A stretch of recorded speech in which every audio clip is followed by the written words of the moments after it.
গতকালকে টক শোতে দেখলাম, আপনারা আমি তাদেরকে চিনিয়ে দিচ্ছি। গতকালকে আমি টক শোতে দেখলাম, যখন এই ভিডিওগুলো দেখতেছিলাম তখন একটা টক শো আসলো, ইন্টারন্যাশনাল প্ল্যাটফর্মে দেখলাম একটা টক শো চলতেছে। জামাতের আমির এবং চরমনাইর যে একটা বাটপার আছে না, কথা বলে না কেন, ফয়জুল করিম, কি করিম, কয়দিন আগেও কিন্তু জামাতকে নিয়ে যা ইচ্ছা তা বলেছে, বলছে কিনা? জামাতের কাছে ইসলাম নাই, জামাত বেআমল, জামাত বেয়াদব, মানে কত ধরনের বক্তব্য যে সে দিছে না। এখন আবার দুনিয়ার জন্য, স্বার্থের জন্য, ক্ষমতার জন্য জামাতকে আবার বুকে জড়িয়ে নিল। সাংবাদিক প্রশ্ন করলো, আপনি তো ইতিপূর্বে এই কথাগুলো বলেছেন। যে কথা দিয়ে কথা রাখে না সে কি? আরো জোরে বলেন। কয়দিন আগে, গত সপ্তাহে কথা বললা একটা, আজকে বলো আরেকটা। তুমি তো দুনিয়ার লোভে পড়ছো, ও তো মুনাফিক, আন্তর্জাতিক বাটপার। এই বাটপারদেরকে যারা বিশ্বাস করবে, তাদের কথা যারা শুনবে, আমি চ্যালেঞ্জ করে বলবো তাদের ঈমান আমল কোনোটাই ঠিক থাকবে না, শুধু একটা ঠিক থাকবে, 2-4টা টাকা কামাই করা। এটা ছাড়া আর কিছুই সম্ভব নয়। এই ইয়াজিদের দলেরাই এই বডির মধ্যে আঘাত করছে, এই যে এগুলোর মধ্যে পাথর ঢুকছে পর্যন্ত, পুরো বডিতে অনেক কষ্ট পেয়েছি, দুঃখ দিয়েছি। এই নবীর দুশমনের ইয়াজিদের প্রেতাত্মারা উত্তর দিতে পারে নাই তো, টকশোতে প্রশ্নের জবাব দিতে পারে নাই, কারণ এগুলো তার মুখের কথা। কথা কি বুঝতে পেরেছেন? এগুলো আমাদেরকে মনে রাখতে হবে, এই দুশমনদেরকে চিনে রাখতে হবে।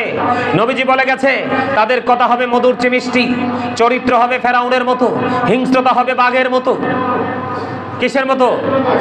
তারা শুধু কোরআন কোরআন কোরআন কোরআন করবে, আর কিছু তাদের জবানে থাকবে না। তারা মনে করবে কোরআনটা শুধু তাদেরই, আর কারো নয়। তারা ইসলাম থেকে এমন ভাবে বের হয়ে যাবে, একটা তীর একটা শিকারকৃত প্রাণীকে ভেদ করে যেমনি তীরটা বের হয়ে যায়, এটা রিটার্ন ফিরে আসে না, ঠিক তারাও ইসলাম থেকে এমন ভাবে বের হয়ে যাবে, আমার রাসূল বলেছেন তারা আর ইসলাম থেকে বের হয়ে আসবে না। এই জন্য নবীজি বলেছেন, ইয়াকুম ও ইয়াহুম লা ইউদিল্লুনাকুম ওয়া ইফতিনুনাকুম, তোমরা তাদের থেকে দূরে থাকো, তাদেরকেও তোমাদের থেকে দূরে রাখো, কারণ তাদের সাথে মিশতেই তোমরা পথভ্রষ্ট হবে, ফিতনায় পড়বে। তারা যেন তোমাদেরকে পথভ্রষ্ট করতে না পারে, ফিতনায় ফেলতে না পারে। তারা মিষ্টি কথা বলে তোমাকে গায়েল করে তোমার কাছে এসেই তোমার ইসলাম ঈমানকে ধ্বংস করার চেষ্টা করবে। আল্লাহ যেন আমাদেরকে তাদেরকে চিনে চিনে পথ চলার তৌফিক দান করে, সকলে বলুন আমিন। এইগুলো দুটো অপশন। আরেকটা অপশন হলো, ওই শায়েখকে কালকে প্রশ্ন করা হয়েছে আল্লাহর ওলি সম্পর্কে, মানে সরাসরি আল্লাহকে পাওয়া যাবে কিনা, আল্লাহর ওলিদের নাকি কোনো ভিত্তি নাই কোরআনে। আরে জোরে বলেন না নাউজুবিল্লাহ। আমি আপনাদেরকে বলে দেই, আমি যেই অনলাইন থেকে ভিডিওটা শুনেছি, আমি সকল মিডিয়ার লোকদের অবগতর জন্য বলছি, আমি যদি মিথ্যা বলে থাকি আপনারা ওখানে চার্জ দিবেন। রোজ টিভি 24 এটার মধ্যে আমি দেখেছি এই শায়েখ কি বক্তব্য দিচ্ছে। আমি শুধু আমার জন্য নয়, এরে কিন্তু আমার জীবনে দেখি নাই, আর দেখার ইচ্ছাও আমার নাই।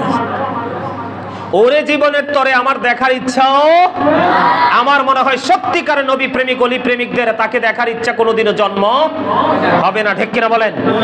আমার তার বাড়ি কই ঘর কই সেটাও আমি জানি না, জানতে চাইও না। আমি আপনাদের ঈমান আমল বাঁচানোর জন্য, আপনাদের সন্তানদেরকে ঈমানদার বানানোর জন্য, গোটা পৃথিবীর মাদেরকে বিশেষ করে বলবো, এগুলো আপনি কোট করে রাখেন। এই বক্তার ভিডিওটাও দেখবেন, আমারটাও দেখবেন, আমি দলিলগুলো দিয়েছি। আল্লাহ রাব্বুল আলামিন পবিত্র কালামে হাকিমে কি বলেছেন? ফাদখুলি ফি ইবাদি ওয়াদখুলি জান্নাতি। আল্লাহ বলেছেন, join with my dear people, come to my paradise. আল্লাহ বলেছেন, তোমরা আমার প্রিয় লোকেদের সাথে যুক্ত হও। ওয়াদখুলি জান্নাতি, কাম টু মাই প্যারাডাইস। আমার প্রিয় লোকের সাথে যুক্ত হও আর আমার জান্নাতে চলে আসো। জোরে বলুন সুবহানাল্লাহ। এটা কি আল্লাহর ওলিদেরকে পাওয়ার মাধ্যম না? আল্লাহ পাওয়ার মাধ্যম না আল্লাহর ওলি না? আল্লাহ আল্লাহর ওলিদের কথা বুঝাইছে। কার কথা বুঝাইছে? আল্লাহর ওলিদের কোনো ভয় আছে? আল্লাহ কোরআনে বলেছেন, আতিউল্লাহ, তোমরা আল্লাহর আনুগত্য করো, ওয়া আতিউ রাসূল, রাসূলের আনুগত্য করো, ওয়া উলিল আমরি মিনকুম, তোমাদের মধ্যকার যারা শায়েখ রয়েছে, হক্কানি আলেম, হক্কানি আল্লাহর ওলি রয়েছে, তোমরা তাদের আনুগত্য করো। কেননা আমি एग्जांपल দেই, আপনি যদি কুমিল্লা যেতে চান তাহলে আপনার বুড়িচং থেকে কি করতে হবে? সিএনজিতে উঠতে হবে, উঠতে হবে না? কথা বলে না, উঠতে হবে। হবে কিনা? বরিচুং থেকে সিএনজি উঠে আমরা যাবো কোথায়? কুমিল্লা শাসনগাছাতে। আমি যদি চট্টগ্রামে যাই, ওখান থেকেও সিটিতে গাড়ি আছে, ঢাকা গেলেও গাড়ি আছে, শাসনগাছা থেকে আমি চুজ করব কোন গাড়ি তুলবো, যেটা ভিআইপি সেটা তুলবো। সিস্টেমটা এরকম না? ঠিক আমরা আল্লাহকে পাইতে চাইলে আমরা আগে রাসূলের কাছে যেতে হবে। কেন? আল্লাহ কোরআনে বলেছেন মাইয়াতি রাসূলা ফাকাদ আতাল্লাহ। হাফেজ সাহেব আসেনিও, হি হো অবিসদাবশিল অবিস আল্লাহ, যেই ব্যক্তি রাসূলের নির্দেশ মানলো সে যেন আল্লাহর নির্দেশ মানলো। তাহলে আল্লাহ কাকে দেখাই দিল? রাসূলকে। কাকে? কারণ এই পৃথিবীতে কোরআন আমাদেরকে আল্লাহ পড়াই নাই, নামাজ আমাদেরকে আল্লাহ শেখায় নাই, হজ যাকাত পৃথিবীর প্র্যাকটিক্যাল যে আমল, বয়কট করো যেটা, ধারণ করো সেটা, এগুলো কেউ চেয়ে আল্লাহ আমাদেরকে শেখায় না। শিখাইছে কে? রাসূল। রাসূলের মাধ্যমে শিখছে কারা? সাহাবায়ে কেরাম, তাবিঈন, তাবিঈন থেকে ধরে ধরে আর এই পর্যন্ত ওলি এবং আলেমদের মাধ্যমে, বিশেষ করে বাংলাদেশে ইসলাম আসছে আল্লাহর ওলিদের উসিলায়।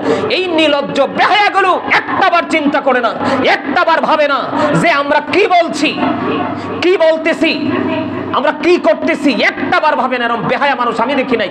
এত লজ্জা, এদের লজ্জা বলতে নেই। নবীজিকে নিয়ে, সাহাবায়ে কেরামদেরকে নিয়ে, মা খাদিজাকে নিয়ে একটার পর একটা বক্তব্য দিচ্ছে, এদের লজ্জা শরম বলতে নেই। এত মানুষ প্রতিবাদ করেছে কিন্তু একটা কথাও কিন্তু উক্তি খণ্ডন করতে পারে নাই। এখন আমরা রাসূলকে পাইতে হলে কি করতে হবে? রাসূল ওয়ালা আলেম এবং ওলিদের কাছে যেতে হবে। রাসূলের দুশমনদের কাছে গেলে আমরা রাসূল পাবো না। এই জন্য আল্লাহ কোরআনে বলেছেন আতিউল্লাহ ওয়া আতিউর রাসূল ওয়া উলিল আমরি মিনকুম। এখানে আল্লাহ কিন্তু ইয়া আইয়ুহান নাস বলে নাই, ইয়া আইয়ুহাল ইনসান বলে নাই। আল্লাহ বলেছেন ইয়া আইয়ুহাল্লাযীনা আমানু। আল্লাহ বিশ্বাসীগণকে ডাক দিয়েছেন, হে ঈমানদারগণ বলে ডাক দিয়েছেন। তার মানে যাদের ঈমান আছে তারাই বিশ্বাস করবে, শুনবে, মানবে। আর যাদের ঈমান নাই, মানে গলত, তারা এটা মানতে পারবে না। কারণ আল্লাহ রাব্বুল আলামিন তাদেরকে বোঝার মতো, অর্জন করার মতো সেই জ্ঞান আল্লাহ তাদেরকে দেয় নাই। কথা কি বুঝতে পেরেছেন? কথা বলেন, বুঝতে পেরেছেন? আল্লাহ কি করছে? তোমাদের মধ্যকার ওলিল আমরদের অনুগত্য করো। তার মানে হক্কানি আলেমদেরকে ভালোবাসো, তাদের কাছ থেকে শিখো। তাদের কাছ থেকে যখন টেকনিক তুমি জানতে পারবা, তখনই আমল করতে পারবা। তুমি মদিনা ওয়ালা পর্যন্ত পৌঁছাতে পারবা। আর মদিনা ওয়ালা পর্যন্ত পৌঁছাইতে পাইলে তুমি অটো আল্লাহ পেয়ে যাবা। সুবহানাল্লাহ। আল্লাহ কি বলেছেন? সেই বলুন, ইফ ইউ ডু লাভ আল্লাহ, যদি তোমরা আল্লাহকে ভালোবেসে থাকো, ফলো মি মুহাম্মদ সাল্লাল্লাহু আলাইহি সাল্লাম, মুহাম্মদ সাল্লাল্লাহু আলাইহি সাল্লামের অনুগত হয়ে যাও। আল্লাহ উইল লাভ ইউ, আল্লাহ তোমাদেরকে ভালোবাসবে। এন্ড ফরগিভ ইউর সিনস, সমস্ত জীবনের গুনাহ মাফ করে দিবে। সুবহানাল্লাহ। আপনাদেরকে আরো বলি, আল্লাহর ওলিদের বলে কোনো ভিত্তি নাই। আল্লাহ পাইতে হলে কারো কাছে যাইতে হবে, মাধ্যমের নাকি কোনো দরকার নাই, এটার কোনো ভিত্তি নাই। আমার কাছে অবাক লাগলো, এত নির্লজ্জ মানুষ কেমন করে হয়, এত জ্ঞানহীন মানুষ কেমন করে হয়।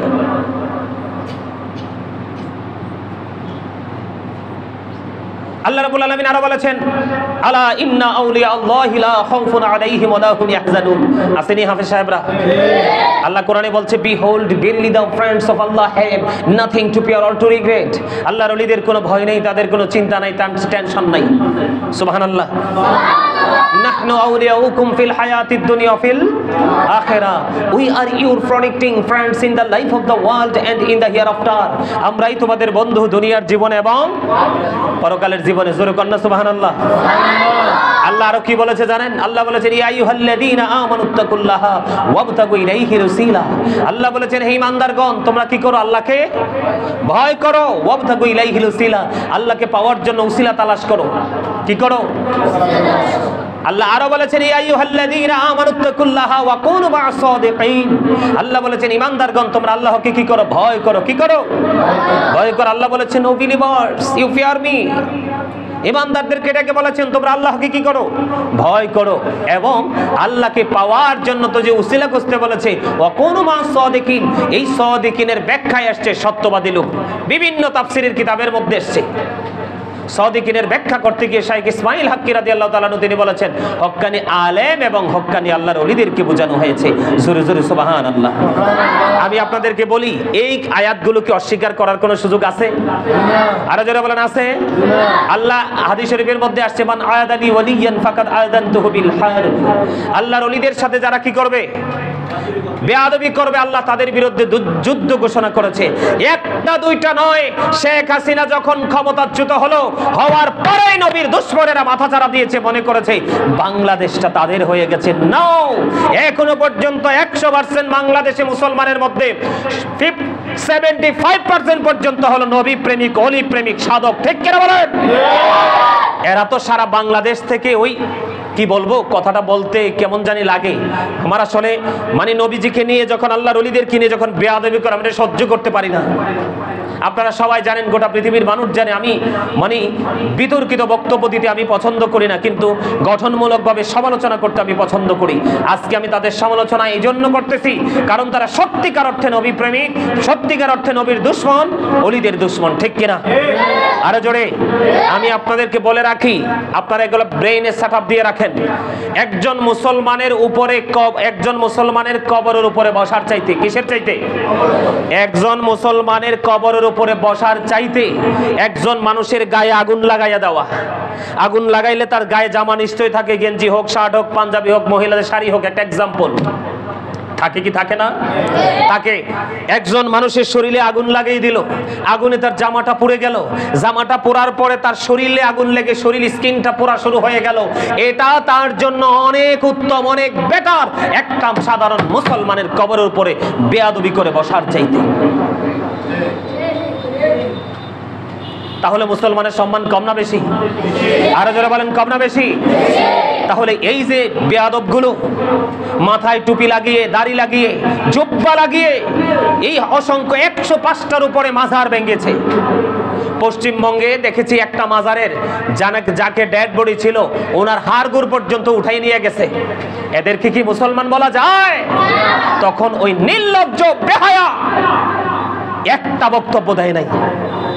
দিয়েছে কোন প্রতিবাদ করেছে? কারণ এরা তো সারা জীবন খয়রাত করে বড় হয়েছে। কি করে? আরো জোরে বলেন। বাংলাদেশের ইতিহাসে একটা আহলে সুন্নাত ওয়াল জামাতের একটা মাদ্রাসা থেকে কেউ একটা প্রমাণ দিতে পারবে না যে সুন্নি আলেমরা কখনো তাদের স্টুডেন্টদেরকে রাস্তায় ভিক্ষা করার জন্য পাঠাইছে। কারণ ভিক্ষা তো স্বাবলম্বী হওয়ার পরে অর্থ প্রাচুর্য বাড়ার জন্য সে ভিক্ষা করলো। নবীজি বলেছেন সে যেন এক একটা জাহান্নামের কয়লা যেন সে খরিদ করলো, তার জন্য খরিদ করলো। নাউজুবিল্লাহ। আরো জনে নাউজুবিল্লাহ। ভিক্ষা করে করে খয়রাতি মোল্লা, খয়রাতি কিতাব পড়ে পড়ে মোল্লা হয়েছে, তো এই জন্য এগুলো জানে না, বুঝে না। সঠিক কিতাব পড়ার নসিব তাদের হয় নাই। 100টার উপরে মাজার ভেঙেছে। কয় মাজারের বলে আল্লাহর ওলিদের কোনো ভিত্তি নেই, সরাসরি তুমি আল্লাহ পাবা। কত বড় বেয়াদব! আল্লাহ বলতেছে রাসূলের কাছে যাও। কি করো? রাসূলের কাছে যাইতে হলে কার কাছে যাইতে হবে? তোমাদের এরিয়ার মধ্যে যে হক্কানি আলেম, হক্কানি আল্লাহর ওলি আছে তাদের কাছে যাও। তাদের কাছ থেকে রাস্তাঘাট চিনে নাও। বাড়ি বানাইলে ইঞ্জিনিয়ার লাগে না? অসুস্থ হলে ডাক্তার লাগে না? অস্বীকার করার কোনো সুযোগ আছে? এই দুনিয়ার ছোট্ট জিনিস যদি তুমি অস্বীকার করতে সাহস না পাও, তাহলে আল্লাহর কোরআন, আল্লাহর বিধানকে অস্বীকার করার সাহস তোমাদের কোত্থেকে আসে? কারণ তোমাদের দুনিয়াটার শেষটাও ভালো হবে না। কারণ আমরা দেখেছি ইতিপূর্বে পৃথিবী থেকে নবীর দুশমনেরা যারাই পৃথিবী থেকে বিদায় হয়েছে, লাঞ্ছিত, অপমানিত হয়ে বিতাড়িত হয়েছে না? কিন্তু এরার জন্য কঠিন গজব অপেক্ষা করতেছে, মনে রাখবেন। তো আমি আপনাদেরকে বিনীতভাবে অনুরোধ করব, যারা নবীদের সাথে বেয়াদবি করবে, নবীদের বিরুদ্ধে কথা বলবে, আল্লাহর ওলিদের বিরুদ্ধে বেয়াদবি করবে, ওলিদের সাথে বেয়াদবি করবে, আমরা সবাই সচেতন হয়ে একসাথে আমরা কি করব? প্রতিহত করার চেষ্টা করব। আমার ভাই রইসুদ্দিন যখন ইন্তেকাল করলো, ঢাকায় আমরা মহাসমাজে যখন ডাক দিলাম, এদের চুলকানি শুরু হয়ে গেছে। কি হয়ে গেছে? আমাদেরকে সমাবেশ করতে দিবে না। অবশেষে আমরা সমাবেশ করেছি। আমরা নির্দিষ্ট সময়ের আগে আমরা সমাবেশ করে বের হয়েছি, তাই তো? আমি আপনাদেরকে বিনীতভাবে অনুরোধ করবো, এরা গোস্তাকে রাসূল, এরা নবীর দুশমন, এদের কথা মানা যাবে না, বিশ্বাস করবে না। আর একটা কথা হলো কি, যেই কোনো কিছু বললেই বলে শিরিক। শিরিকের সংজ্ঞাই তো বুঝে না। এই আমি আপনাদেরকে বলি, একজনের কাছে গেলে যদি শিরিক হয়ে যায়, এই বোকা গদ্দাব, তাহলে তোরা পাতিলে ভাত রান্না করে খাস কেন? কথা বলে না? হ্যাঁ, তোমরা তো আল্লাহই খাওয়ায়, তো পাতিলে ভাত রান্নার দরকার কি? চুলার দরকার কি? লাকড়ির দরকার কি? আগুনের দরকার কি? কিরে আছে? কোনো দরকার আছে? লজ্জা করে না তোমাদের? কত অজ্ঞ হলে, কত বড় মূর্খ হলে এই কথাগুলো বলতে পারে। পৃথিবীর কোনো কিছু কি মিডিয়া ছাড়া, মাধ্যম ছাড়া হয়? কোনো কিছু কি মাধ্যম ছাড়া সম্ভব? তোমাদেরকে তো আল্লাহ খাওয়ায়, তাহলে মাছে ধান লাগাও কেন? পুকুরে মাছ চাষ করো কেন? ঘরে গবাদি পশু পালো কেন? হ্যাঁ, আল্লাহ তো খাওয়ায়। রাস্তার মোড়ে মোড়ে মাদ্রাসার বাচ্চাদেরকে, এই অবুঝ বাচ্চাদেরকে রোদ্রের মধ্যে বৃষ্টির মধ্যে এক জেলা থেকে আরেক জেলায় এই কি দিয়ে, এটা কি জানি বলে, রিসিপ্ট দিয়ে দিয়ে, রিসিপ্ট বুক দিয়ে দিয়ে তোমরা পাঠাই দাও কেন? তোমাদেরকে তো আল্লাহ খাওয়ায়। একটা মুরব্বীরা বলতো আগে, শুনতাম আর কি, জাতে মাতাল তালে ঠিক। এইটারে কয় 100% ব্যাঠিক। কি জাতে মাতাল 100% ব্যাঠিক, মনে রাখতে হবে। এই জন্য আমি বলি, এই পৃথিবী অনেক সুন্দর, নষ্ট করছি আমরা। সৃষ্টি জগতের সবই চালাক, বোকা শুধু আমরা। ঠিক কিনা বলেন? হ্যাঁ, গাছপালা, তরুলতা, অবলা, পশু পাখি পর্যন্ত আল্লাহ রাসূল চিনে, কিন্তু এই গর্দভগুলো, পৃথিবীলোভী গর্দভগুলো আর কি মিষ্টি মিষ্টি কথা বলে। আমার নবীর কথায় এদের কথা 100% মিল। মনে রাখবেন, যেই মানুষ রাগ করে মনে করবেন এটাই সঠিক। কি? যেই মানুষ রাগ করে রাগের জায়গায় সেটাই সঠিক, আর যেইটা হাসে এটাই বেঠিক, এটাই কৌশলী, এটাই মুনাফিক। সৎ মানুষ রাগ দিয়ে বুঝায় দেয়, কিন্তু মুনাফিক কখনোই তার ভিতরটা বুঝতে দেয় না। বুঝে আসছে আমার কথা? বুঝেন, বুঝে আসছে? আমরা কি আল্লাহর ওলিদের পক্ষে না বিপক্ষে? একটা উসিলা দেয় কি, যে আল্লাহর ওলির দরবারে নাকি মানুষদের সেজদা দেয়। আমার জীবনে যত মাজার জিয়ারত করেছি, আল্লাহ জিয়ারত করার তৌফিক দিয়েছে, আমি একটা মাজারে গিয়েও এই পর্যন্ত কাউকে সেজদা দিয়ে পড়ে থাকতে দেখি নাই। যদি কেউ দেও ইন কেস, সে কি নামাজের নিয়তে সেজদা দেয়? জি না। নামাজের নিয়তে সেজদা দেয়? এখন কো মা বাপের কদম বুসি করাও না কি শিরক? তো তুই কি আল্লাহ উপর থেকে দুপুর করে ফালাইছে মাটিতে, বাংলাদেশের জমিনে? কি রে? হ্যাঁ, একবার আঞ্চলিক ভাষায় বললাম, তোমারে কি আল্লাহ আসমান থেকে দুপুর করে প্যাকেট করে ফালাইছে? 10 মাস 10 দিন মার কলজা ছিঁড়া তারপরে বের হইছো, সেই মাকে সালাম করতে পারবে না? কত বড় বেয়াদব! মানুষকে কিভাবে ইসলাম থেকে দূরে সরাই দিচ্ছে আদব কায়দা থেকে। আমি বলি, আপনারা মনে রাখবেন, সারা পৃথিবীর মানুষকে বলছি, আমাকে নিয়ে কমেন্টস করার আগে আমার এই কথাগুলো প্র্যাকটিক্যালি জাস্টিফাই করে তারপরে কমেন্টস করবেন। গাজী সুলাইমান লোকাল জিনিস নয়। যারা এই গোস্তাকে রাসূল, তাদের মাদ্রাসার স্টুডেন্টরা কখনোই কোন মানুষকে দেখলে আগে সালাম দেয় না, একটাও সালাম দেয় না। আর আমাদের আহলে সুন্নাত ওয়াল জামাতের অন্তর্ভুক্ত বাচ্চারা যেইভাবে মানুষকে তাজিম করে, এটা আমার রাসূলের আদর্শ, রাসূলের শিক্ষা। এরা বাচ্চাগুলো বেয়াদব বানায়, কারণ এরা তো আদবে শেখায় না, তো টার্গেট হলো টাকা আর লাঠি তৈরি করা। ঠিক কিনা বলেন? একটা মাজারেও, সব মাজারের মধ্যে যে মানুষগুলো থাকে, সমাজের অবহেলিত মানুষগুলো। কোন মানুষগুলো? সমাজের অবহেলিত, লাঞ্ছিত, যাদেরকে সমাজের মানুষ কোনো মূল্যায়ন করে না, এই মানুষগুলো মাজারে মাজারে যে পড়ে থাকে। মানুষ যখন তাবারক নিয়ে যায়, জিলাপি নিয়ে যায়, সিন্নি নিয়ে যায়, বিরিয়ানি নিয়ে যায়, বিভিন্ন রকমের খাবার নিয়ে যায়, তারা ওখান থেকে খেয়ে পরে বেঁচে থাকে। তার মানে তোমাকে মাজার ভাঙতে হবে? মিয়া, শাহজালালের মাজারে যায় দেখেন, যেগুলো মাজারের বিরুদ্ধে কথা বলে, আব্দুল হাব নজদির দোসররাই ওখানে শাহজালালের মাজারের দান বক্সের দায়িত্বে আছে। আমি যে দেখছি তো, আল্লাহর ওলিদের মাজারে যেখান থেকে তারা সুবিধা নিতে পারবে ওটাই পারফেক্ট, আর যেখান থেকে সুবিধা নিতে পারবে না এটাই। আপনারা মনে রাখেন, আজকে শেষ সময় বলে যে এদের উপরে আল্লাহর গজব আসতেছে। এরা ক্ষমতার জন্য মুনাফিকি করতেছে না?